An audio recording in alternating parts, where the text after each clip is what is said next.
In this video, I will be showing an undergraduate residence halls at Seoul National University, in particular the Global Residence Dormitory. I will be showing a common area, single-person rooms, shops and facilities around the dormitory, and I will also talk about the pros and cons of living in the dormitory and briefly mention the application procedure to live in the dormitory. Moving on to the room types, the Global Residence Dormitory has two room types, which are double and single rooms. In this video, I will focus on the single-person rooms. Single-person rooms in the Global Residence Dormitory are known as 4 single-person rooms. As the name suggests, there are 4 single-person rooms stuck together in a larger general room, so technically speaking, each of the single rooms are used by one person, but 4 people live together and share the common area. Each of the 4 single-person rooms have one of the alphabets A, B, C, D on the doors, and the rooms A and D are located at the end of the general room, and the rooms B and C are sandwiched in between. For the common areas, 4 people share a shower room, a bathroom, a shoe rack, and a small refrigerator. There are sinks in both the shower room and the bathroom, but only the shower room has the mirror and the storage space behind it. Toilet papers are not provided in the bathroom, so residents will need to prepare their own toilet papers. Aside from this, the shared items provided in the common area includes the fire extinguisher, 4 chairs, and a table. A thing to note is that even when living in single-person rooms, residents will need to still share the common area and utensils, so it is highly recommended to actively communicate amongst the roommates and set up the roles such as the cleaning rota or anything else.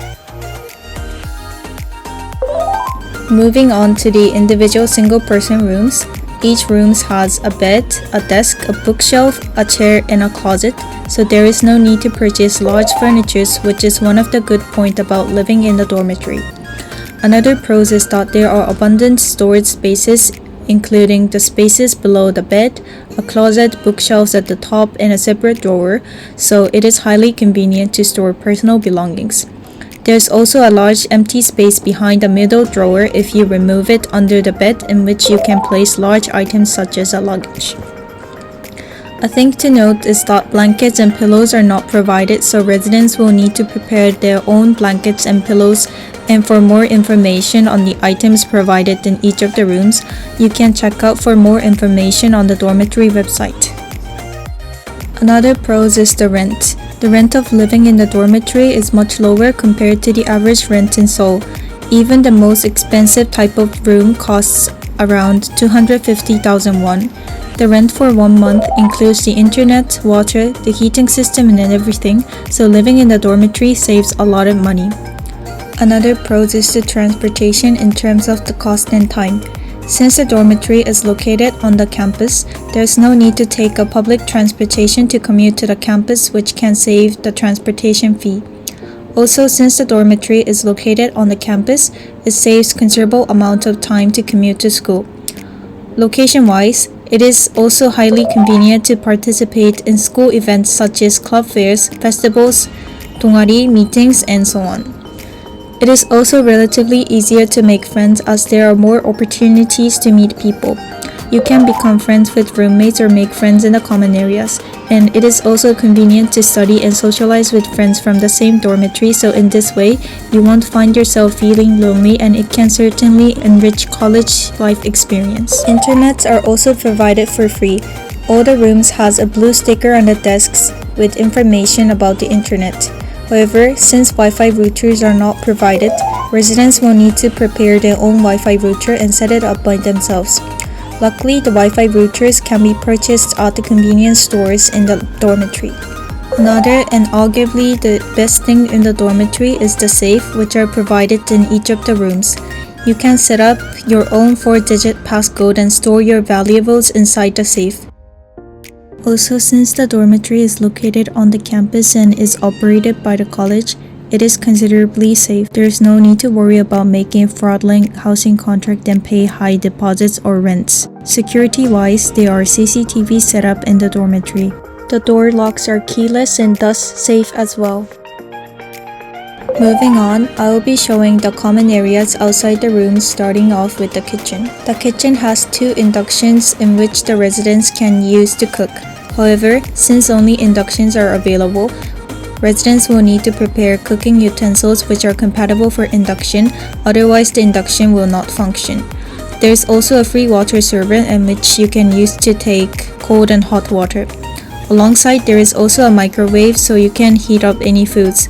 The good thing about the kitchen is that there are plenty of comfortable spaces to sit around with tables so you can hang out, chat, and even study with other people in the kitchen.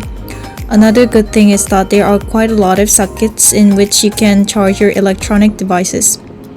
The thing to note is that not all the floors have kitchens and some floors have seminar rooms instead of kitchens. To briefly mention, seminar rooms are quiet study rooms with abundance of chairs and tables in which residents can use for meetings and study sessions with friends, classmates, or other people. A thing to note is that reservations are required to use the seminar rooms. Another common area is the laundry area. Conveniently, each floor has a laundry area which contains the washers, dryers, and the iron. All of them can be used for free and are available for use for 24 hours. As the washers and the dryers are relatively large items such as blankets and mattress sheets can be washed and dried. A thing to note is that one will need to bring their own detergents and cannot use the washers and the dryers to wash their shoes since it is prohibited by the dormitory rules. I will be showing shops around the Global Residence Dormitory. There are convenience stores, cafes, and sandwich shops located nearby the Global Residence Dormitory, so it is highly convenient to grab food, coffee, and other urgent items. There's also a lobby area called Globan, which can be used by anyone to hang out or study with abundance of chairs and tables available. Now I will briefly mention the application procedure to live in the dormitory. First, apply for residency through the My SNU portal page. Usually the application period is only open for a week, so in order not to miss the deadline, please make sure to frequently check out for the updates on the Kwanak Residence Hall's website. Also, there are some qualifications to apply for a dormitory such as the minimum GPA required, so it is highly recommended to thoroughly read the guidelines. Second, the dormitory will announce the waitlist numbers. If you are lucky, it will say accepted on your application. If not, you will be given a waitlist number. A smaller a waiting number is, the more likely that you will become accepted to the dormitory. Third, submit the hard copy of the required documents and complete the payment during the registration period. Submit the documents by post or directly to the dormitory administration office. For the documents you have to submit, it is listed on the guidelines from the Kwanak Residence Hall's website, which is usually a copy of a passport and the health form. Fourth, after completing all of this, moving to the dormitory. Here are some of the other facilities around the dormitory, and meanwhile, I'll be talking about things to note when living in the dormitory. First, it is hard to get into the dormitory since there are limited places in the dormitory, so even if you apply to the dormitory, there is a high chance to be rejected. Secondly, preparing the documents to submit may be difficult. The dorm requires the submission of a health form which should be signed by a doctor and contains a chest x-ray result taken within 6 months prior to the move-in date for tuberculosis. However, the medical examination per se may be pricey and it may be a hassle to explain the situation to a doctor. However, on a good note, if you are in Korea, you can visit the SNU Health Service Center and you can get a free x-ray checkup and they will send the result directly to the dormitory administration office. Thirdly, the dormitory has strict deadlines including the application for residency, registration, and even the move-in date. If you miss the deadline for application for residency, then there is no way to move into the dormitory for that semester. Lastly, there are also rules that you need to abide by when living in the dormitory, such as completing the orientation, electronic appliances you can bring, keeping the quiet hours, and etc. Occasionally, there are also fire prevention checks and room inspections, so compared to living outside, there is less amount of freedom. And also because you're living with others, your privacy is limited to some extent as well. Overall, I would say the Global Residence Dormitory is a highly attractive accommodation to live at SNU. However, on a downside, the dormitory is highly competitive to get in the first place, and there are many important deadlines and rules that you will need to keep an eye on.